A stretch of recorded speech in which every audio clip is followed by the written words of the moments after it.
Ladies and gentlemen, we are back. This is From the Stands College Football Game Day Show. It is week 7. We might look a little bit different this week. That is because we are down a man, but we still have a lot of heart, and we are going to give you our all on this week 7 show. I'm Andy Hopper. I'm joined this week by Tom Scavetta, our leader, our capitan. Brian is down in Florida, hunkering down, surviving this hurricane. We want to first start the show by all of our thoughts and prayers are not only with Brian, but everybody being affected by not only this storm, but Milton, but Helene that came through, which was like yesterday. So just tons and tons of people being affected by this. So our hearts, our thoughts, our prayers are with you. We're going to dedicate this show to Brian. That's what we're going to do. But week 7, college football. Tom, let's do a quick recap of week 6. What stood out to you from last week? A lot stood out. I mean, we got to talk about it. The half of the top 10 losing, essentially. 5 out of the top 11 teams go down. Common denominator here, Andy, and I don't think people are talking about this enough. All of the underdogs were at home. First up, your boy, Diego Pavia, lighting it up against Alabama. Whoever thought Diego Pavia would turn into an SEC quarterback and knock off the Tide? Vanderbilt held the ball for a whopping 42 minutes and 8 seconds in this game. The Hogs knock off Tennessee 19-14. They held the ball for 35 and a half minutes. They were phenomenal, and Nico did not look great. So 2 major upsets. Those are 2 top 4 teams right there going down. And then the one game I predicted as well, Texas A&M over Mizzou. I mentioned last week on the show how Mike Elko is the X factor in this game. Connor Wegman returned at quarterback. He looked pretty sharp. Le'Veon Moss is a boss on the ground. And the Aggies had 6 sacks. Brady Cook did not look good, and they outgained the Tigers. They essentially doubled them up, Andy, in yardage, 512 to 254. And I don't want to take everything from you, but Jack Tuttle replacing Alex Orji. I mean, this is the 3rd quarterback now for Michigan. They're in real danger. Washington knocking them off, and then, of course, USC is a shitty Big Ten team right now. Yeah, it's welcome to the Big Ten. USC marching into Minneapolis, and PJ Fleck and the Gophers hand the Trojan a 24-17 loss. Miller Moss and the Trojans have some work to do there for sure. Florida taking down Brian's UCF Golden Knights, their 2nd loss of the year. Sticking in Florida, but actually all the way over to California, just a Florida team. Miami having to claw all the way back, I believe down by 25 at one point. They were down 18 with about 10 minutes to go in the game. Came back and win 39-38. A couple controversial calls down the stretch of that game, but Miami escapes. Cam Ward is legit, Tom. I think he is making a case that he is just about as good as anybody in the country under center. And your Hogs, Tom, the Hogs, they take care of business against number 4 Tennessee. They hold that Tennessee offense to 14 points and escape 19-14. Arkansas's quarterback, Taylon Green, actually ended up getting hurt in this game. The backup comes in. He actually ended up rushing for the game-winning touchdown for Arkansas. Clemson over Florida State. Everybody saw that coming. Nebraska, a close win over Rutgers. You mentioned it earlier, Vanderbilt 40, Alabama 35. Did you see the stat? In 4 games against Alabama, against Vanderbilt as the head coach, I believe Nick Saban was 4-0 and he had only allowed 13 points. Kalen DeBoer is now 0-1 and allowed 40. So quite a disparity there. But I think those are the big ones from last week. You're right, Tom. You mentioned it. It was a bad week to be a ranked team, specifically in the top 10 against unranked teams. The last one I want to mention here, because I don't think it's Boise State. They hung 62 points on Utah State, and it's not even them as a team, but they might have the Heisman winner in Boise, Idaho, or one of the Heisman favorites, Tom. I don't know if you've been paying attention to Ashton Jeanty on the year, but he is just putting up video game numbers. He is on Barry Sanders' watch, guys. He is legitimately has a chance to break Barry's record, but they keep beating the shit out of everybody, so he gets taken out before the game ends. But for the year, 95 carries, 1,031 yards, 16 touchdowns, Tom. He's averaging 10.9 yards a carry.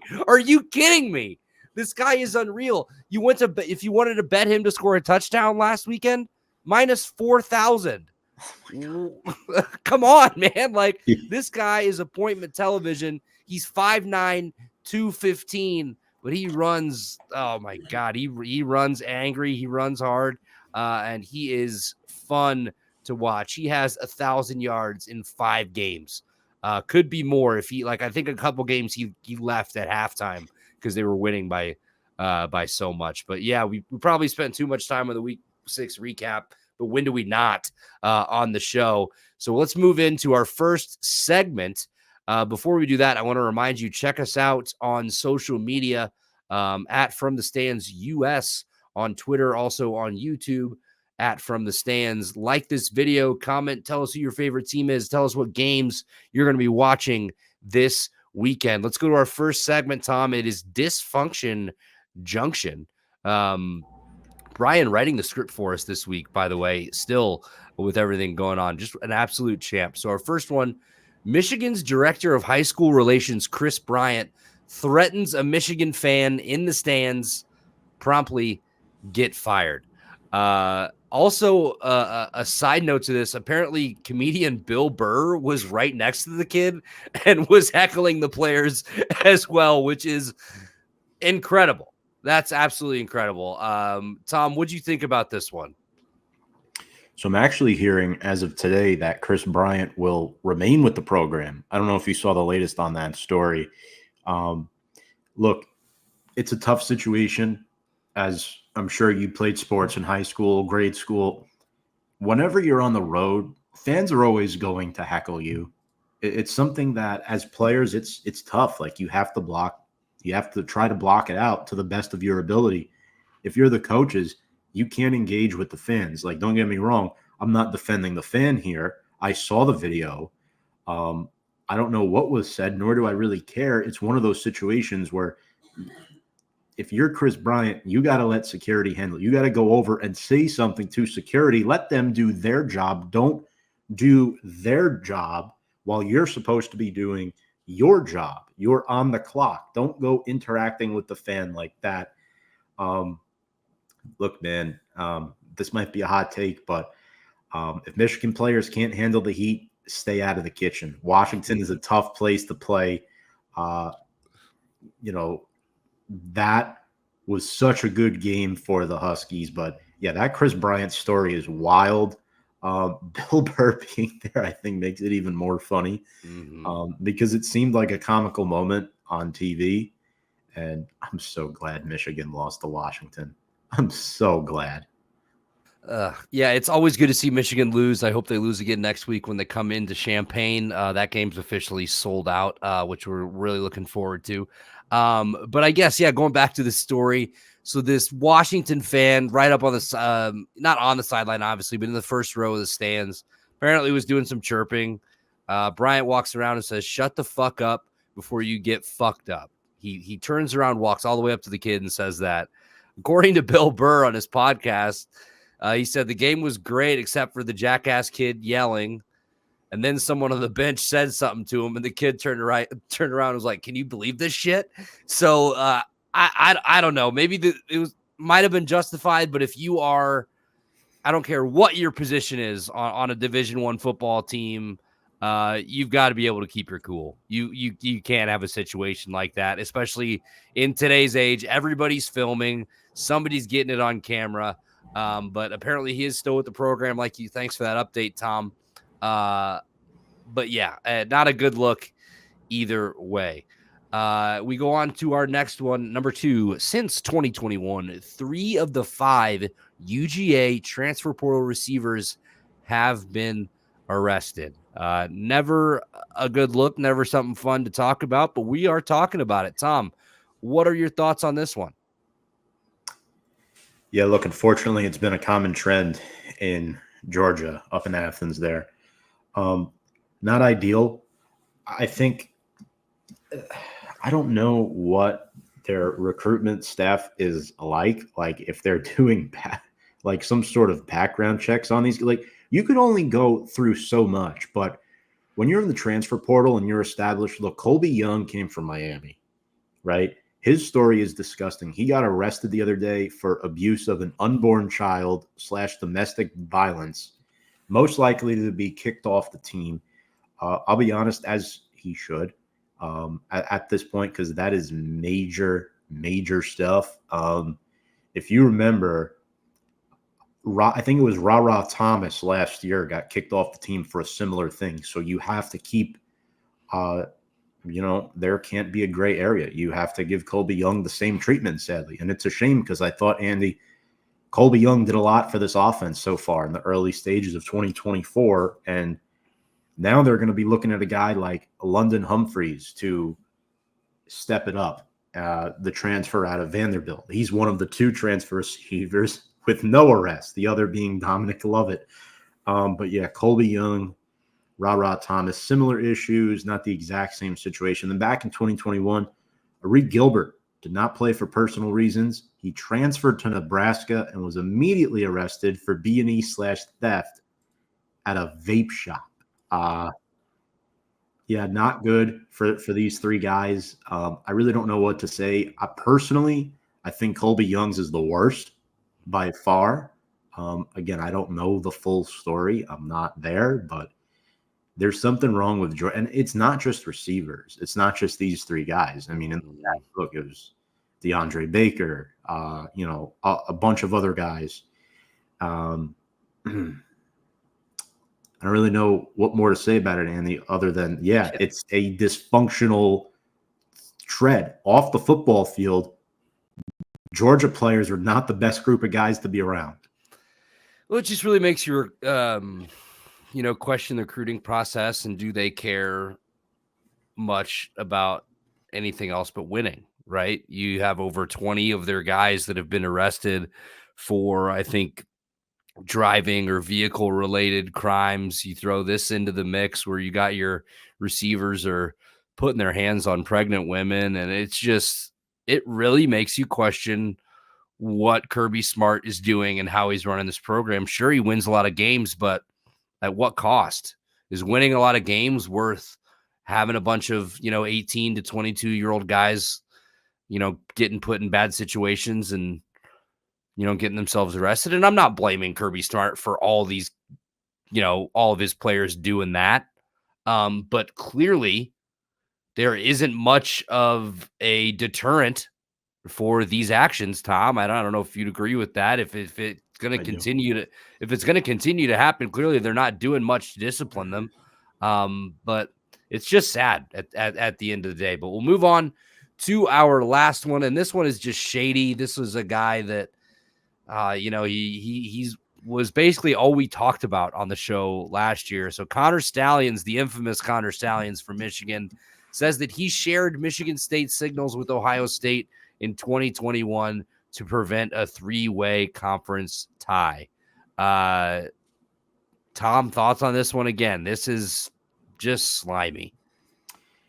Yeah, I'm going to get to that quickly. One last note: 16 arrests this year for Georgia overall, team-wise, to make that even worse. But to Stalions, it's kind of, we're going from the lesser of two evils here, I guess. But yeah, look, I watched the clip. He said this with full utmost confidence, like not giving a shit in the world. Like, this is the norm in society, Andy. This guy is mentally strange. Preventing the 3-way conference tie, he said he gave signals to a buddy who gave it to Ohio State. Said he got it from name your school, university, and Ohio State won that game by like 60 points. He said it like it was a normal routine for him. That's not normal. A lot of dysfunction there with Michigan. I love that Michigan is on here twice for our Dysfunction Junction segment. What's your function, Michigan? I don't know. Doesn't seem like you have one. Ugh. Yeah, it's just very.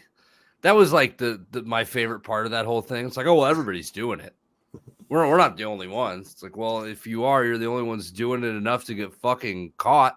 Yeah. I don't know. Maybe I'm sure like it's commonplace to try to get any advantage you can, but to what levels of that? So next we'll go to everybody's favorite segment, everybody's favorite part of the show. It's our parlay party.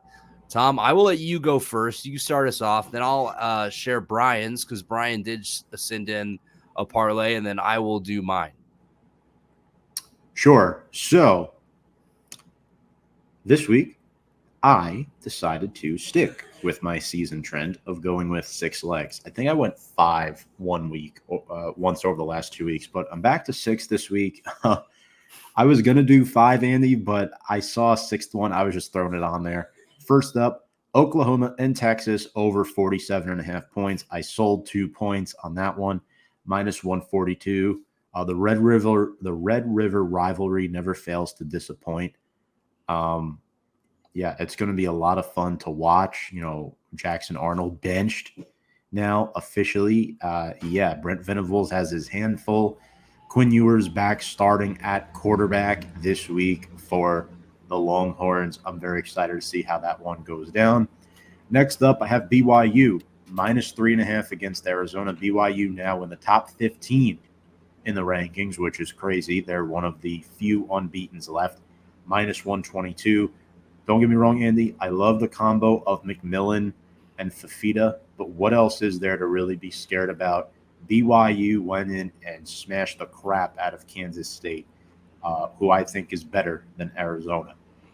Next up, Iowa State minus 2.5 at West Virginia, minus 118. Look, I like the way Matt Campbell has orchestrated his team this year. Rocco Becht is playing really, really well. West Virginia is in sort of a transitional phase for their program. Neil Brown is still there. He's still hanging on, trying to get guys going. But at the end of the day, I don't know if Green and that offense has it to get it done. I like Iowa State to win by at least a field goal.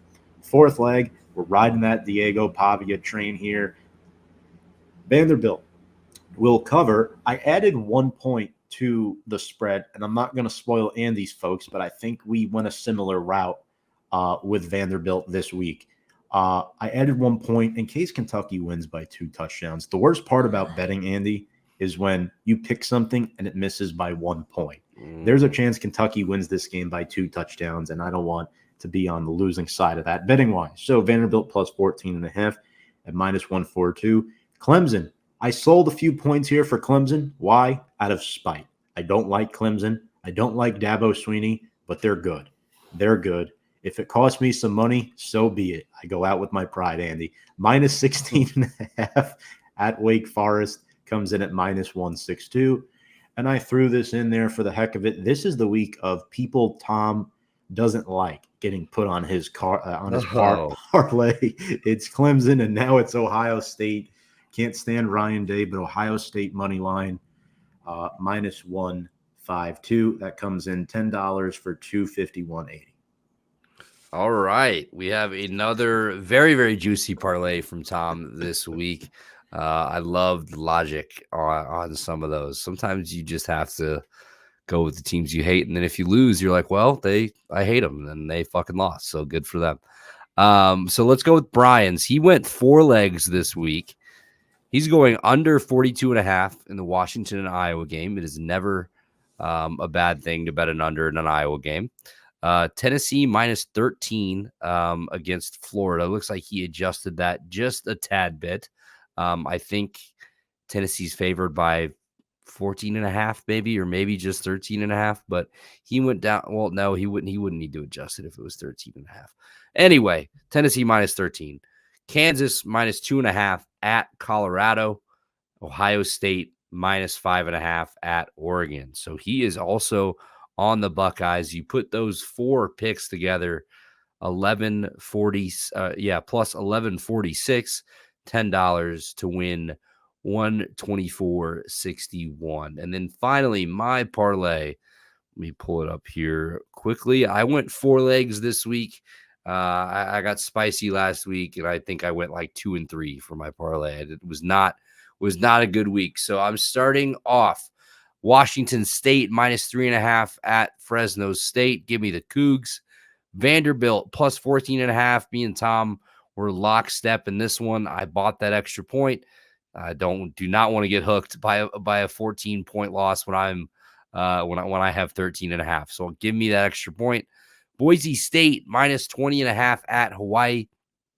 Look, they say you're never supposed to bet against Hawaii on island, but Boise State has just destroyed teams that they are way better than this year, and I believe they are way better than Hawaii. So give me the Broncos on the Ashton Jeanty train. And then finally, give me Rutgers, the Shiano men, -2.5, hosting the Wisconsin Badgers. Rutgers, they gave Nebraska a very, very tight, close game. I know Wisconsin's been playing better as of late. They are coming off an absolute drubbing of Purdue. I think it was 52-6. I don't see that happening again. Rutgers, obviously a lot better team than Purdue is right now. And yeah, so those are my 4 picks. Excuse me. Plus 10.65, so $10 to win $106. That's our parlay party. We are still searching for a win on this. I know Tom had a parlay hit, but it wasn't technically his one from the show. We talked about that a little bit last week, but Tom, it's time for shots and chasers. We have 6 games from this week that we have selected for you, so you guys don't have to decide what to watch during each slate. We'll start off with our shot.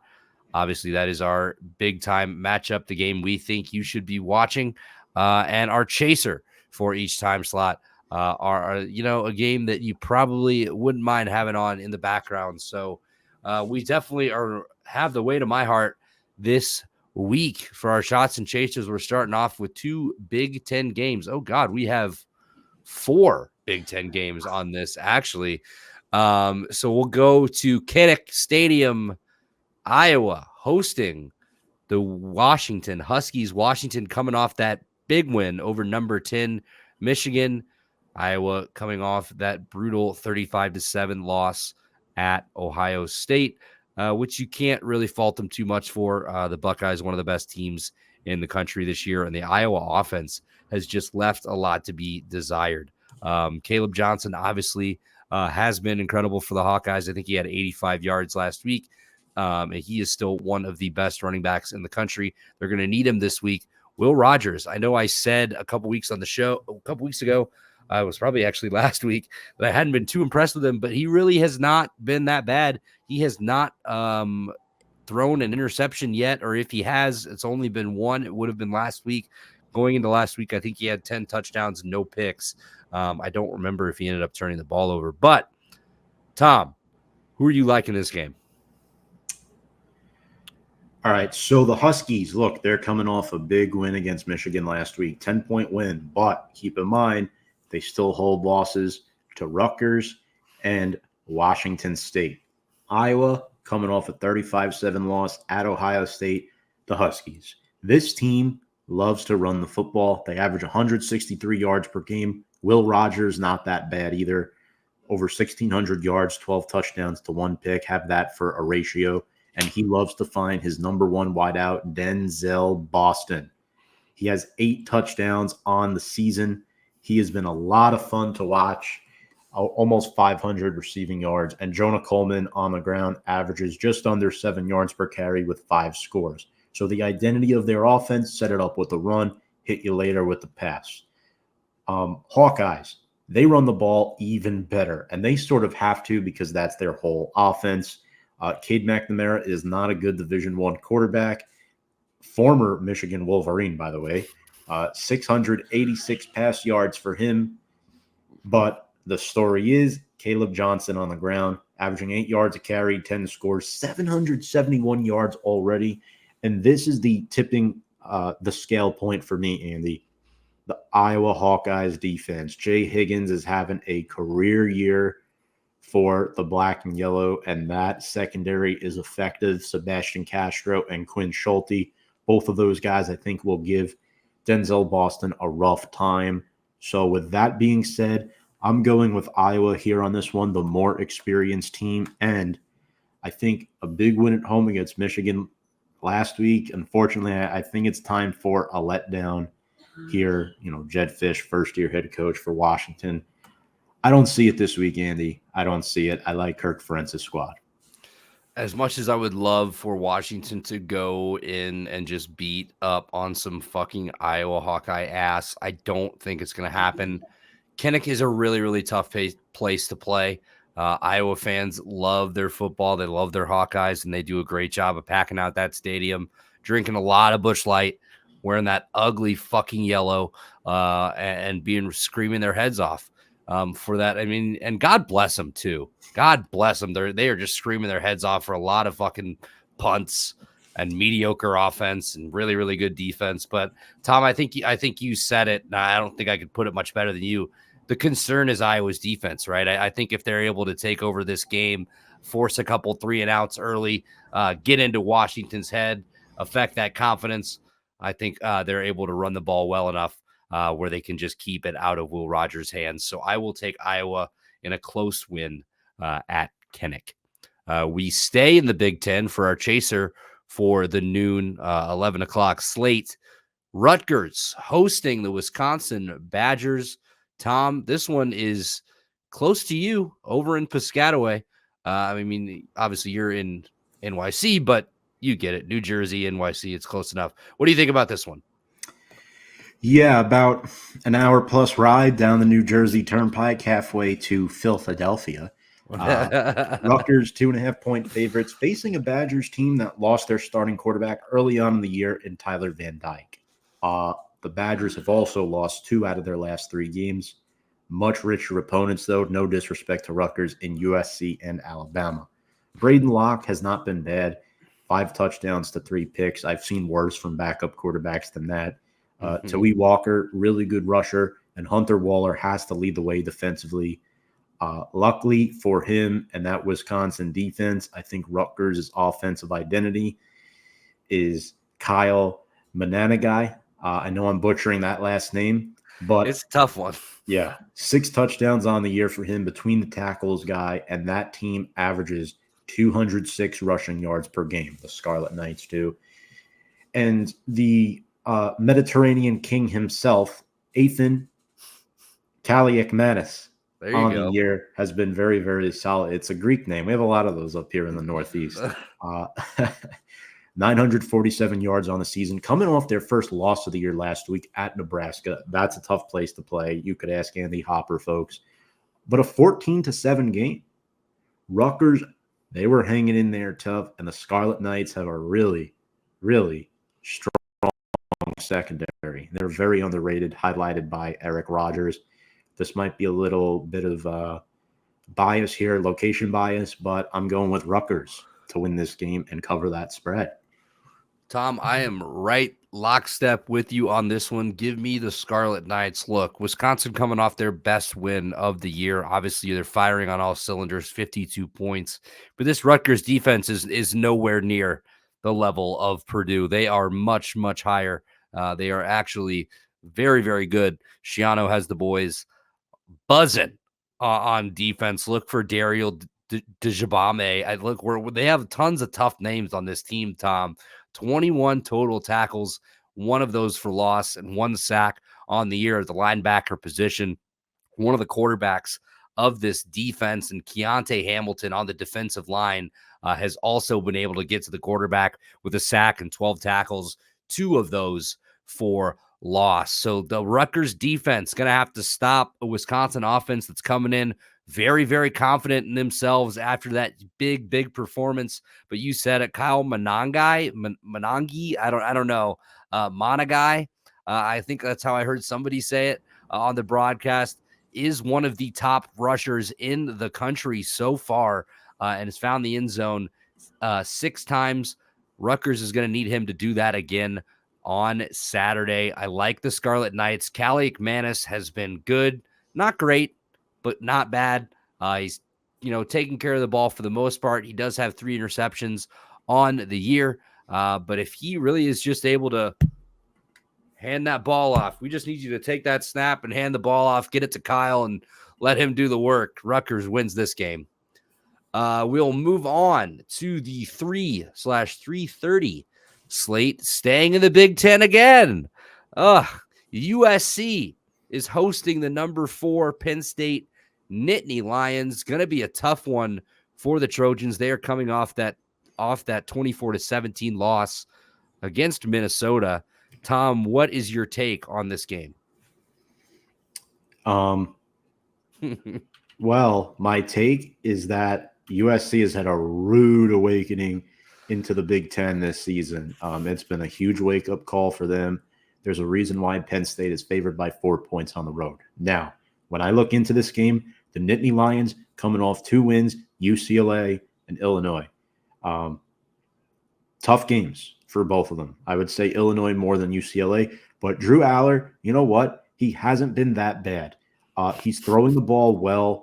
He's relying on his run game. His offensive line is really good. They are a team that wins by dominating the line of scrimmage, and they have averaged over 217 rush yards on the ground.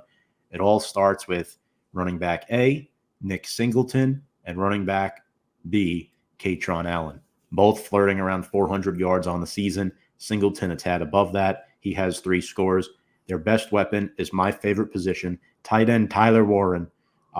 3 touchdowns on the year. He is that number 1 option on offense. And this defense for the Nittany Lions is legit. Abdul Carter and Danny Dennis Sutton, 2 future NFL players, in my personal opinion, can roughhouse them off the edge. For USC, Miller Moss coming off a 2-pick game, not the best performance. Young, rising quarterback, there's potential there, but he's going through some growing pains right now. Woody Marks needs to get it going early. They have to establish the run to not let Penn State unload their edge rushers with the aforementioned Carter and Dennis Sutton. But here's the one thing for USC that concerns me if you're Penn State. Their receivers can run, and they get good route separation. They're quick off the pre-snap. Jacoby Lane is the best one. Kyron Hudson is not too bad either. Zachariah Branch and Deuce Robinson all have been factors this season. The problem for USC is defensively. In my opinion, Andy, they will not be able to maintain the line of scrimmage on the defensive side of the ball. I think Penn State is going to run up and down the field, hence put more pressure on a young quarterback in Miller Moss. Penn State wins, and I think the spread is more the question here for me. If it's a field goal game or not, I think Penn State, if I had to put money on it right now, would surpass that 4-point spread and win. But who knows? This could be a trap game. It could be. And I mean, Tom, I think you made a really good point. We can talk all we want about these skill guys that USC may have on the outside. But man, if you can't win the battle of the trenches, especially against Penn State, you are going to have a rough night.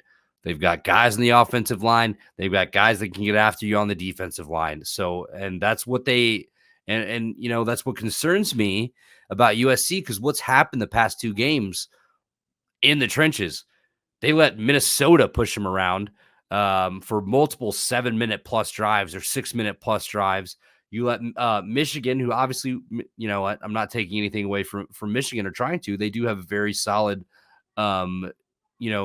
defensive line at Michigan, but they have just not been able to hold up in situations where they have absolutely needed to. So I worry about them doing that against Penn State. For that reason, I'm taking the Nittany Lions. We move on. It is not a Big Ten game. Our fans of any other conference, rejoice. It is a big one, though. The Red River rivalry. Number 18, Oklahoma versus number 1, Texas. Is Ewers back for this game, Tom? I had not checked. If so, I don't think it really matters because Arch is playing really well. But let's get your thoughts on this game. Steve Sarkisian announced today that Quinn Ewers will start on Saturday for the Longhorns. They're 14.5-point favorites. We could talk about the offense all we want. And Quinn Ewers, 3 starts this year. He's been pretty good. Jaden Blue on the ground. Jarrett Gibson on the ground. 1A and 1B type of scat backs. Gunnar Helm. Isaiah Bond, the transfer from Bama, has been very effective. 3 scores. Ryan Wingo as well, and Matt Golden, who has 3 scores. But the defense, oh my gosh, they're good. They have not allowed more than 13 points in any game this season. Andrew Mukaba, the transfer from Clemson, he's been very fun to watch. Colin Simmons has 4 sacks. And Oklahoma, they have a quarterback problem. Jackson Arnold has been benched for Michael Hawkins Jr. The only real weapon they have in the pass game is Deion Burks. Oklahoma does have a good rusher towards the quarterback in R. Mason Thomas with 5.5 sacks. But traditionally, I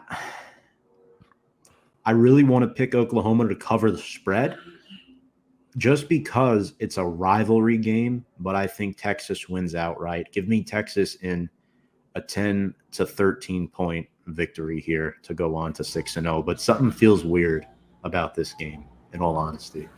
Yeah, it's a rivalry game, man. What do they say? Throw the records out when these two get together. But I do think the Sooners are going to have their hands full. Look, it's Michael Hawkins Jr. making his first start in this rivalry game against the number 1 team in the country. It is the first time that Texas has came into Dallas into the Cotton Bowl for this game as the number 1 team since 1984.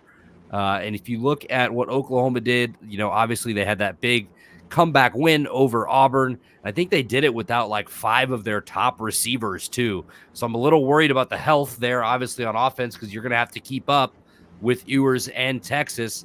But also, like you said, the Texas defense is not very primed to giving up points so far on the year. So give me Texas in this game. I think Oklahoma is able to keep it a 14-point game, though. So we will go to our chaser for this.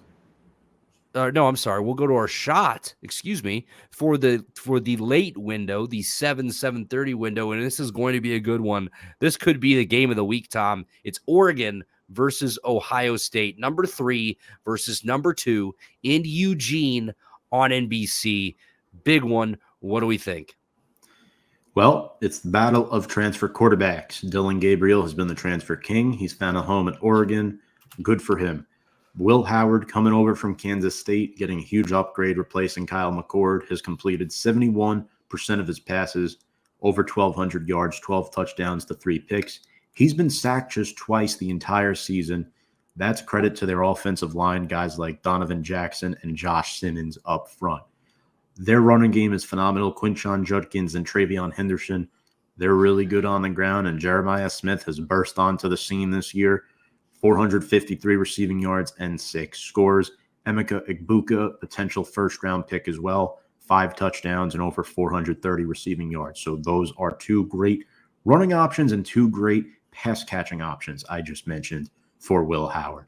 Defensively, very diverse skill set on this front line. Jack Sawyer could come off the edge and get a sack. Ty Hamilton and Tyleik Williams are a problem, filling the A and B gaps, and Denzel Burke has 2 picks.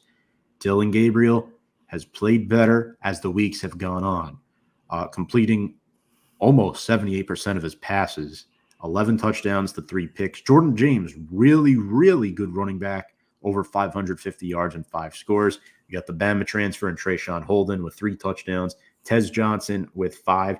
Now, here's the thing for me. Where is Terrence Ferguson? Why is he not being used in the red zone? They have to get him the football. Just 16 catches on the year. Defensively, I will say I'm not too concerned with Oregon being able to keep this close. I know Ohio State has a huge rushing attack, but here's why I say that, Andy. Derek Harmon, 3 sacks. Jordan Birch, phenomenal edge rusher that can get in Will Howard's face, 5 sacks. Mateo Ukulele with 3.5 sacks. They have a lot of potential. Jabbar Muhammad is also a good player in the secondary. He's good with his hands, quick with his feet. I think he could keep pace with Jeremiah Smith. And then Bryce Botcher, starting middle linebacker, is very capable of making plays. However, I think Ohio State gets enough push, Andy, up front to control the tempo of this game. I think it's going to go back and forth, but I do think Ohio State wins on the road outright. But again, something feels a little sniffy there about this game. Something feels not right. I like Ohio State to win, though. Look, man, we can't pick the same on everyone, and there's just something about Autzen Stadium, especially at night. As somebody who's been there for a game where they were playing Bowling Green, I could not believe how loud it was in that place. I could not believe how many people were there. And you're talking about the number 2 team in the country coming in. They're going to be fired up. Gabriel has been really good on the year. We know what he is. He's going to be able to complete a lot of his passes, and he has done just that. 77.8% of his passes for 1,449 yards, 11 scores to just 3 picks. Jordan James hasn't been half bad on the ground as well. 552 yards and 5 scores. They're going to need a balanced offense to keep up with Ohio State. Give me the Ducks to win this game outright. I am taking Oregon at home, and we will go to our last game of the week. Number 13, LSU hosting number 9, Ole Miss, a huge game in the SEC. Tom's favorite coach, Brian Kelly, welcoming in Lane Kiffin and the Rebels. Tom, what do we think about this one? Second favorite coach now, but yes, traditionally he would be my favorite coach, but I'm entitled to Marcus Freeman being my number 1, and I do love the guy. But Brian Kelly's squad, I miss him at times. I do. His old school strict mentality is something else we could talk about on another day. But look, he has this team playing well. He really does. They lost a tough one to start the season at USC. You almost want to throw that game in the trash can. I know you can't, but it's how you finish the season. And right now, with all these teams losing, LSU is a huge opportunity here to get back into the mix, and they're the home team. The Rebels, though, they average 44 points per game on offense. Jackson Dart leads the FBS with 2,100 pass yards on the season, 73% completion percentage, 13 touchdowns. Henry Parrish Jr. is phenomenal. He is a rock in the backfield, 9 scores, 570 yards, and the leading receiver in the nation this year. He's also a transfer, and Trey Harris. 885 receiving yards, 52 catches, and 5 scores. Antoine Wells Jr. isn't too bad either with 4 scores himself. Defensively, Ole Miss presents a lot of problems. Sontrain Perkins with 4.5 sacks. He's really good in zone coverage too. He can do a lot if you ask him to. LSU, Will Campbell's going to have his hands full on the line with Jared Ivey, who has 5 sacks on the season.